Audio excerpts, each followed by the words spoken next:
Linear algebra is a wide branch of mathematics that includes the study of vectors, matrices, linear combinations, and vector spaces.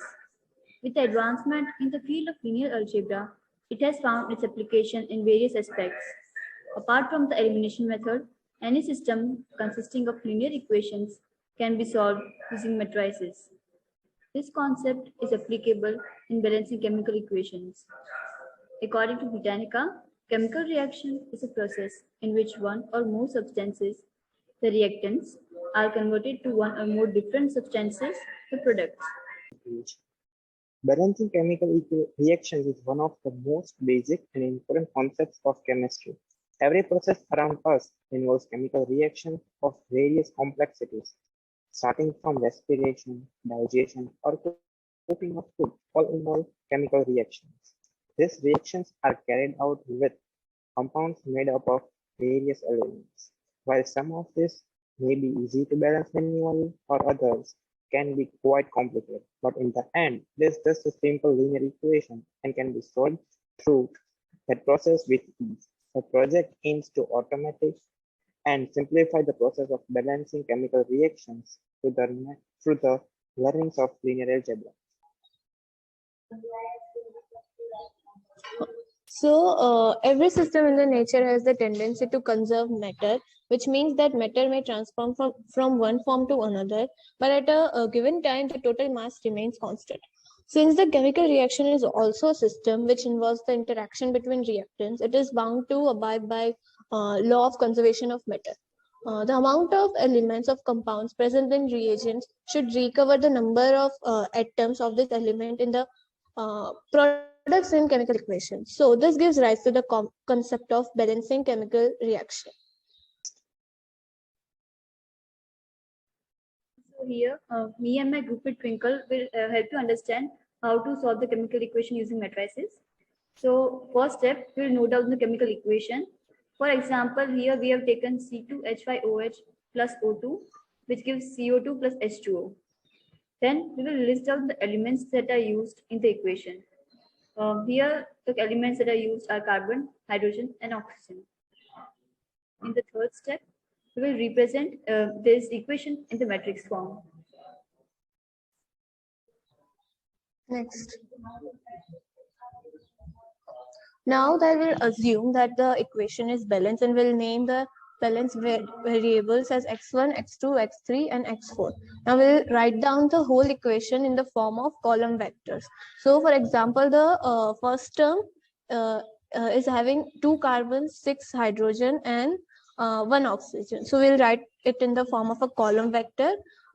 We'll write the whole equation in the form of column vector, and then we'll move all the terms on the right side to the left side and equate it to 0. Next. So here and then we'll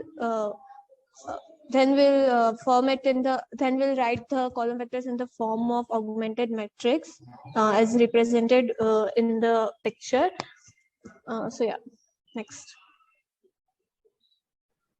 In the next step, we will represent the above matrix in reduced row echelon form. From the matrix, we notice that x4 is a free variable. So here we have taken x4 equals to t. So with the help of that value, we will also find x3 equals to 2 by 3t, and similarly x2 equals to t, and x1 equals to 1 by 3t. Here t can be any real number, and for example, here we have set the value of t such that the coefficients are integers. So here t is equals to 3, which gives us the final equation as C2H5OH plus 3O2, which gives 2CO2 and 3H2O. Okay. So now we will look the code which does automate the process of balancing chemical equations. So basically there are 3 main functions that does it. The functions are namely decipher, element find, and add matrix. These 3 functions call each other and carry out the operation. So first we'll see how the code takes in the input. So it takes in the input from the user, and at the end it gives you a balanced chemical equations. Now we'll go through the steps. So once the input is taken by the user, it is taken in the form of strings, which are further split and stored in the form of array. These arrays are now passed turn by turn through the function. The elements of these arrays are passed turn by turn to the function decipher, which the decipher function basically checks whether there are any elements which are within the bracket and splits those elements. For example, if there is, in this example, we have OH twice.